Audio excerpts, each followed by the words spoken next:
guys, welcome back to another great episode of Conversations That Lead to Greatness. Now, before you say I do, you might don't if you don't consider these three things. And you might be asking, girl, what are these three things? Listen, if you are engaged and about to get married, or even if you're seeking to be married or get married, this episode will definitely help you make a decision to see if you're really ready for marriage, okay?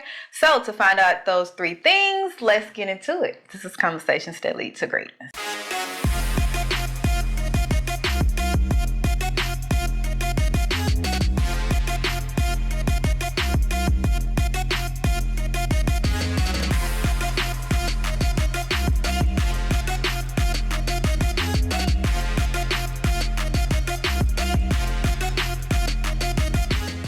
My name is Akeisha Smith. And I'm Lester Smith. And welcome to Addicted to Greatness Coaching Podcast, where we educate, motivate, and inspire you to break free of your limiting mindsets on marriage, finance, and your fate that hinders your ability to create the life you desire, okay? So if you into that type of content, personal development, marriage, listen, that's us, okay? Go ahead and hit that subscribe button down below. Go right now. Hit the button, okay? Hit the button. But subscribe to our YouTube channel. We have over 250 episodes, guys. We are committed to this thing, okay? We're committed. So let's get into it. Before you say I do, you might not want to say I do if you don't consider these three things. Mm-hmm. And those three things are about your spouse, okay? We're talking about the other person. These three things is the thoughts, the way that they think. The second thing is their decision making, and the last thing is their life experience. We feel that you should know and understand, okay? Understand is the key word, what these three things mean to that other person, and how do they work in that area of their life, okay? Okay. So let's start with thoughts. Okay. For you to know, before you get married, you have to know the way that person thinks. Like, what is their mind frame? What do they think about how to raise kids? What they think about finance? What do they think about just doing life together? Are they selfish? Do they understand togetherness? Like, do they understand sacrifice? Yeah. Like, you have to really dive deep into what are their thoughts. Like, how do they perceive life? Okay? Yeah. That's, it's important. Mm-hmm. What you think? I like that. What you think? Yeah, you definitely gotta check on their thoughts. Yeah. Check on their thoughts and see how. Because let me say this: as you decide you're gonna spend the rest of your life with this person, right? And you don't know the way they're thinking. Because let me say this: before we get married, we're in this bliss, right? Mm-hmm. We're in this phase where I just love this person. This person means the world to me and all that. And your judgment is clouded during that bliss. So you may not even know the way the person thinks. You don't know if they want kids. Because neither one of us wanted kids before we got married. But now we have two kids. And that was something that we decided on much later and said, okay, let's go ahead and have kids. But your spouse or your potential spouse might not even want kids. Yeah. So you need to check with them on that. You understand what I'm saying? Because if they want kids and you don't want kids, how that's gonna work out? Somebody got to compromise, or y'all gonna get divorced. Y'all got to come together on religion. Oh man, if they're Muslim and you're a Buddhist, how's that gonna work? Yeah. So it's little things like that can really make or break a marriage. Yes. What you got to think about? Even with that, just like the thought process, how do they process when they're going through adversity? How do they process difficulty? Like, what are their thoughts? Are they negative when you make them mad? Are they negative by nature? Like, it's a lot that you have to really consider, because a lot of times when we go into marriage, we think about the big things that end in a divorce, when it's the small little things that's done over and over and over again and ignored makes the big problem that creates the divorce. So if you go into your marriage having an understanding of the way your potential spouse thinks, and you understand it and you are okay with it, you can work around it, cool. If you can't, get out. Yeah. Because that person is not going to change anytime soon. A lot of times people think once they get married, they can change that person because they said I do. And marriage is not, you can't change nobody, no matter if you're married or not. that person have to see the need for change within themselves and then make a decision to change. That's a good one. I like that. Mm-hmm. Make a decision to change. You ain't gonna change them, okay? Because you can't even change yourself when they point out something for you that you need to do. Exactly. So you gotta, think about it like that. Yeah. Okay. The next thing is their decision making. What kind of decisions do they make? Is it good decisions or is it bad? Yeah. Does it cost you more? Does it cost you less? Like, what are do they think it through before they make a decision, or do they just fly off and just take risks? Now, I'm not saying risk taking is not it's a frowned upon thing, but you have to take calculated risks. That's a certain thing as foolish risk. Okay, you just not thinking, you haven't calculated, you haven't educated yourself, you just like living life by on the fly. Is that what it is? Yeah. You just living life on the fly. You just risking it all. Like, you come on now. Like, you have to really think about that, because at the end of the day, and I'm gonna speak from a wife, as a woman, you are to submit to your husband, and your husband is the head of the household. He's the head of the, let's say, finance, the structure, like everything, the tone of that household. He's the head. He set that tone, right? So if you have a spouse that's spend money like crazy and don't care about saving, don't care about, building wealth, but you do, y'all gonna bump heads. Yeah. Or if y'all have that 50-50 thing, you know what I'm saying, where you keep your money and I keep my money and we pay bills together. But then when you think about it, say for instance, you want to spend it on a trip, and he want to spend his money on something else. Like, are you okay with that? Like, are you okay with making financial decisions apart? So you have to really dive deep into the decision making of the person you're about to marry. Yeah, I like that. Because and let me say this to the fellas. Your wife is a helpmate. Yeah. She's a helpmate, and every decision, whether it be financial, life decisions, all that must go through you. So, what I mean when I say that is, I want to say this wisely. Yeah, you'll be the last one to make that final say if your household is ran like that. Now, some people let the wife make all the decisions. Okay, well, that's cool. That's your household.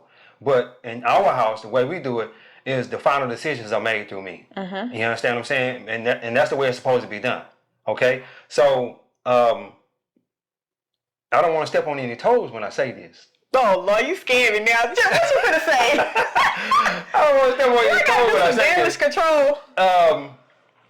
Damage control? Yeah, do I gotta do damage control after you say it? No, okay. you don't have to. Okay.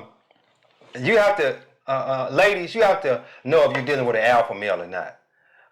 Some men are just let you pretty much step all over them and make all the decisions on your own. You know what I'm saying? Now, I don't want my wife to come to me and say, "Well, baby, I'm about to spend $100." You know what I'm saying? What you think about that? No, I don't. Go ahead on, do your thing. You know, because let me tell you something about my wife. She can make decisions, good decisions when it comes to money. And small decisions, like when it comes to the kids and stuff like that, go ahead and make those decisions. Don't call me for every little thing. You understand what I'm saying? So if you can do your household like that, men, if you can do your household like that, that'd be good. But you have to know what you have as a wife or as a woman, because if you have somebody who just blow all the money, you're gonna be in trouble. Yeah, you're gonna be in trouble. But don't be very careful. Be very careful on how you release those. It takes time to get to know that. I would say, but that's why I say it's good for you to know and understand it. So, because you're not going to know the in-depth part of this person till y'all come together and live as one, and you have years and years of experience, and you be like, oh, that's what you do. But you have a glimpse of how they take care of themselves when it comes to finance on their own, because y'all are separate, y'all dating, right? Y'all courting, what is it called? Courting, y'all dating. Y'all dating. So now y'all are living separate. So look at how that person handled their finance. Look how that person make decisions when it comes to the most important thing in their life. When it comes to paying bills, when it comes to debt, when it comes to furthering your education, like how do they make that decision? Do they take it lightly, or do they put some good thoughts into it. Mm-hmm. Now, another thing I want to come back when you say alpha male. Yeah. Kind of don't like that. Okay. Only reason because alpha male now has took on a whole different definition as being a narcissist, a cocky person. Like, yeah, I'm the man. Respect me. Bow down. Mm-hmm. That's what it has took over in these social media streets. Okay. But to me, I feel like an alpha male shouldn't have to announce that he's an alpha male. It's how he run his house. Exactly. Like, if you want to identify if you're an alpha male, do I have an alpha male as a husband? How do he run his household? Mm-hmm. His authority is in what he do. It ain't speaking authority. It's walking in that authority and living life and making decisions in that authority. Okay. So that's why you're not wrong. Yeah, no, I know for you because you understand, but yeah, most women now when they hear alpha male, it's like cut off. Like, nigga, you ain't no alpha male because you got the people taking on. Yeah. You know, when you get to listening to all that, what's going on in social media and all that, it's more than likely a lot of times it's wrong. It's wrong information. And you know, when I say alpha male, I don't mean that as if you gonna do what I say do, and I don't mean it. Or this high value man. Yeah, this high value man. I can have any woman I want. So you gonna do what I say do, and if you don't, you know, you can hit the streets. And I'm not saying all that. What I'm saying is, are you taking my? No, I don't want to take that stuff. You did that though. I did. Well, I guess I've been hanging around you a little too long now. Yeah, but what I do mean by that is, we make decisions. We're not going to just let our wife make all the decisions. We're going to want to have that final say in certain things, whether it be dealing with the kids, whether it be dealing with finances, whatever. We're going to want to have that final say. Now, like I said, I'm not worried about my wife spending $20, $30, $40, $100. Go ahead on and take care of your business on that. And don't call me for every little thing. You understand? Because I might be busy. Yeah. But I would like to know, if you're going to go spend $1,000, let me know what's going on with you. Hey, babe, I got a purchase coming up. Let me know what's going on with that. So I can say, well, baby, we might can find it for cheaper than that. You know what I'm saying? And that's another reason why you need to talk to your spouse about that, because they may be able to help you find it cheaper, or, you know what I'm saying, be like, well, baby, we and also too, but because I know how the finances go, I can say, well, baby, we can't make that purchase right now. I say, you know, let's chill for a minute, and then we'll make that purchase later. But right now, we can't do that. Yeah. Yes. Now, though, I say the best for last because this is the most, I don't want to say the most important, but this is very important for you to understand about your significant other, and that is their life experience, okay? Because our life experience shapes and cultivate who we are. Yeah. It cultivates our thinking, our habits, like everything about us.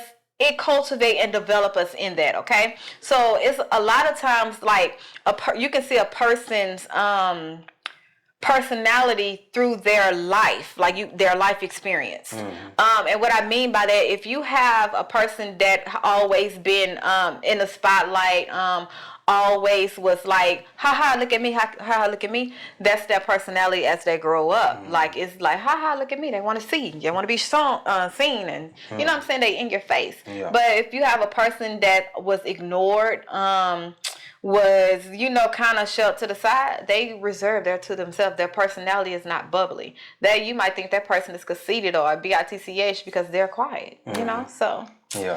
But their life experience, you want to make sure you know and understand, like have these conversations where you be like, hey babe, why do you react this way? Why do you say this? Why do you think this way? And then open the door for that person to say, hey man, I remember when I was younger, such and such happened in my life. And this is why. Like you actually helping them see how their life experience is connected to who they are now. Okay? So understanding that, man, that play a big role in it. Let me say this. With the life experience thing, a lot of things that went on in our life before we got married, a lot of that stuff you won't ever find out about. You probably won't find out about it, or it won't be told until later. And the reason being is because you have to, when you become super vulnerable, that takes years. That don't happen overnight, because I've learned stuff about my wife after we got married, and she learned stuff about me after we got married. Because it takes a level of vulnerability vulnerability to open up to somebody about that kind of stuff. And with men, I know for sure with me, if I don't feel like if you're the type of person that's gonna be talking about me and this and that there, I'm not gonna tell you. You know, I'm not gonna open up about that. Yeah. You know, about those life experiences. And it's some things you may never know. But if I feel like I can open up to you, if you make me feel comfortable and this and that, I feel like I can, as a man, and we feel like we can open up to you. Because let me tell you something. One thing we don't want as a man is a woman that go and tell all our business. Especially when we open up to them and be vulnerable. You understand what I'm saying? And also, we don't need you throwing that in our face when we get in an argument or something like that. You know what I'm saying?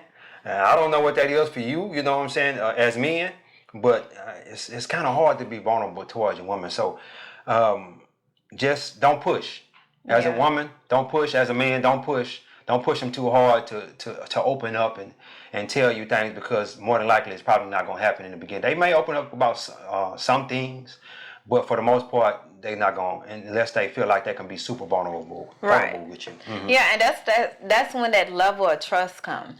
Like I feel before opinion, this is my opinion. Yeah. You understand? Opinion. We just got 14 years of marriage under our belt, 16 years together. But hey, what do we know, right? Opinion, okay? I feel that in order for you to even start out a marriage on the right track, you have to have a level of trust. You have to have a level of vulnerability and openness. Because at the end of the day, who are you marrying? Like they had a whole series, a lady blew up, it's called Who Did I Marry? Or something like that. But it's like the person she married was living a whole lie. Like, you know what I'm saying? So even in that, I had to ask myself, like, what did this woman go through in her life that made her hear these lies and think, he's telling the truth?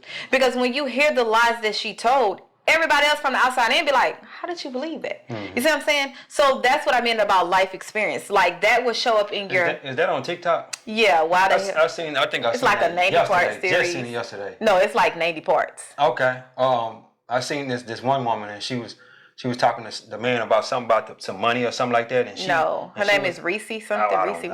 Okay. No, she's been all on TV, daytime TV. Okay. But it was basically like the guy. It was a lie. Like everything about him, he lied. Yeah.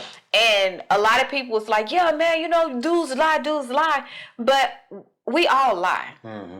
Our life experience and our unhealed self accept those lies because we see the red flags and we ignore them. Yeah. So it's almost like with that whole life experience, you have to know what that person been through. You have to know, is that person has been abused. Like you have to know, have that person was shown love in their, childhood, because then they either gonna one, know how to receive it, or they're not gonna know how to receive it. You're gonna either love them the wrong way or you're gonna love them the right way. So knowing their life experiences will help you make a decision. Okay, I didn't know how to handle this situation. I know how to love you. I know how to treat you. I know how to not press you to, you know what I'm saying, on this subject. So that's what I mean about life experience. Knowing your partner. Yeah. Like a lot of times we look at the surface level of, do we match up on paper for as the outer outerness. What outer?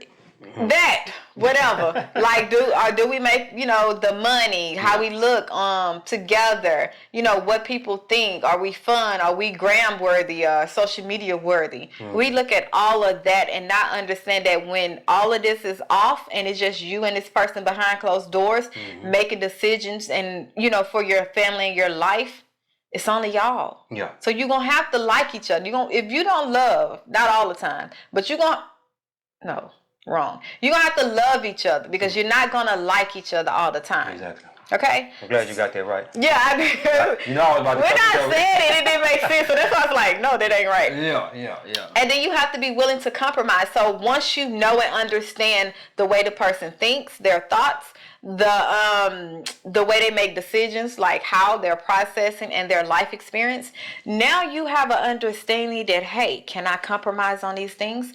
Is it worth it jumping into this marriage and to, go forward with it? Because marriage is going to require compromisation. And some things I just don't compromise on. So I'm just saying, it's some things you just don't compromise And let me on. say this. I think, let me say this. My whole thing is having these kind of topics and whatnot. It makes me feel uncomfortable. Yeah. But I know that's what God wants us to do. He wants us to talk about these things because people out here are having real life trouble with these things, and we need to open up about them to maybe help the people to receive the message that we're trying to relate to them. But let me say this. As I was growing up as a kid, I felt like I wasn't loved as a kid, right? So I never received hugs and what I felt was hugs and kisses and told I love you on a regular basis and all kind of stuff like that, right? So as I got in a relationship with my wife, her primary love language is, what is it? Touch. Physical touch. Physical touch. Yeah. So I struggled with that for a long time, right? Because first of all, I didn't know that was a love language. It took me years to find that out. And second of all, I'm not a touchy-feely type of person because that's not the way I was raised. So, I say that to say this. You may want to talk about that early on in a relationship because it'll save you years of problems. And the reason being is because I thought her primary love language was gifts. So, I'm buying all these gifts and this and that and then when I'm working 6-7 days straight and whatnot, and I come home and she mad or whatever, I'm looking at her sideways like, what the hell wrong with you? You need to be grateful. Yeah, you need to be grateful. I'm steadily buying you gifts and then you ought to be all right. You in this nice house and all that, but that's not her primary love language. Her primary love language is physical touch. Yeah. Physical touch. And like I said, I wasn't the person that was raised up on physical touch. So I was like, man, what am I doing wrong? I'm just not doing. And then I thought that her primary love language was acts of service. So I started cleaning and doing this and doing that. And I thought that it still wasn't right. Yeah, that didn't last long. It didn't last long. But I'm just like, hey, what am I doing wrong? Yeah. But if I would have came out in the beginning and said, hey, I felt like I wasn't. She didn't really learn about this until we really started making these episodes and stuff like that. That I felt like I wasn't loved as a child, and that physical touch is not my strong suit and all that good stuff. So now we're good now. Because I know that her primary love language is physical touch, so that I can hug her, I can kiss her more, I can, cuddle with her, all that kind of stuff, so. Yeah. And I'm still working on that, you know what I'm saying? And it's crazy because, to know these things will help you early on in your marriage. Because you have to think about it. A lot of people is not committed to the point where they can hit rock bottom and climb up. They're not that committed. A lot of people feel now that, man, I can do bad by myself. Yeah. You know what I'm saying? Yeah. So to know these things early on and to have an understanding of, okay, now I understand why you act like this, why you behave like this, why you think like this. Now you have the tools to work with to get y'all out of rock bottom. You know what I'm saying? Because I'm not saying that everybody hit rock bottom in their marriage. And rock bottom is different for everybody. Okay? Yeah. But I feel once you hit that rock bottom, you either going to climb your way out or you going to just be done with each other. Yeah, you're going to be done. Yeah. And that's the whole thing. I want people going into marriage, people that's engaged, finna get married, or even seeking marriage. You have to understand that every marriage will have a rock bottom. Yeah. And if you have the tools to work with to climb up out, you're going to succeed. You're going to go back to your happy status. Yeah. You're going to, have that happy marriage. Mm-hmm. So, yeah, that's all we want to come. Before you say I do, you might not don't. I mean, you might just don't. That's what was the saying. Yeah. I was going to be like, hey, wait. Before you say I do, you might just don't. You see that? hey, man, that was supposed to be done at the beginning. You gonna break it up at the end. It's all good. I might can cut it. Let me see. What's my editing skills? It's all good. But hey guys, like I said, I don't really feel comfortable about doing these kind of episodes. But I know this is a way of my healing also. Yeah. I'm healing by doing these episodes. God put it on our heart. This is our purpose, to help married couples stay married, and those who are going to get married to stay married also. We're trying to lower the divorce rate. Yeah. That's what we're trying to do. So and as we keep doing that, as we keep making these videos, hopefully we can help at least one person to stay married. One couple to stay married. So yeah. You done? Yes. Okay. Done. Hey guys. Go ahead and like, share, and subscribe. Like, share, and subscribe. We're going to bring y'all a lot of great marriage topics. God is good. Life is good. When we look good, we feel good. We live like